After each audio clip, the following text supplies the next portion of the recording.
Hello guys, good evening. मेरा मम्मा आज veg pasta बनाए, देखिए क्या क्या दिया है। इसके अंदर ब्रोकली दिया है, पास्ता दिया है, कॉर्न दिया है। तो वेज है। हाँ। কেন তোরা নন ভেজ খাস না? ना কেন নন ভেজ খাস না কেন? ना नॉनवेज खाता हूँ, पर इसके अंदर चिकन नहीं है। चिकन घर में नहीं है। চিকেন घर में नहीं है और তুই খাসও না চিকেন। তুই আন্ডাই খেতে চাস না তো চিকেন কি খাবি?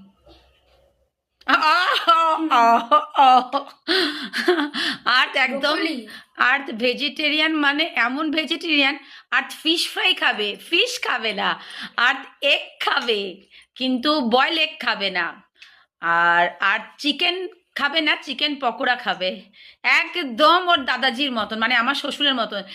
চিলি চিকেন খাবে, চিকেন খাবে না। মনে পড়লো এই কথাটা এখন। আচ্ছা, এই হচ্ছে আর্ট।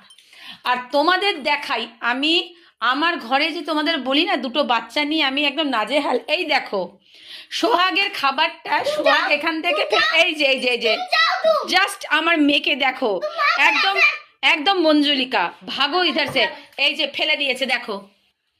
দুজনকে খেতে দিয়েছি, একদম মারপিট দাঙ্গা হাঙ্গামা করতে গিয়ে দেখো, জাস্ট দেখো। এই যে মঞ্জুলিকা, এই যে মঞ্জুলিকা, ওই যে মঞ্জুলিকা, জাস্ট মঞ্জুলিকা। আর এই হচ্ছে সোহাগের খাবার, একই সেমি বানিয়ে দিয়েছে, কিন্তু এই টেবিল থেকে দাম করে পড়ে গেল। এখন সোহাগ মাম্মাকে বলতে পারলো না যে মামা মুছে দাও, আর মামা পারবেও না। সারাদিনে আমি শুয়েও নি, কিছুই করিনি, এদেরকে নিয়ে সারাদিন আমাকে থাকতে হয়। তো এই রাম রাবণের যুদ্ধের মধ্যে আমাকে নাজেহাল করে দিচ্ছে। তার জন্যই আমি রাতের বেলায় মানে কি বলবো, আর থাক ওগুলো পরে বলবো। এই যে সোহাগ, সোহাগ মনে হয় এখন আর খাবে না, সোহাগ রাগ করেছে। সোহাগ এই যে একদম গুস্সাওয়ালি লড়কি মেরে তারা হ্যাঁ।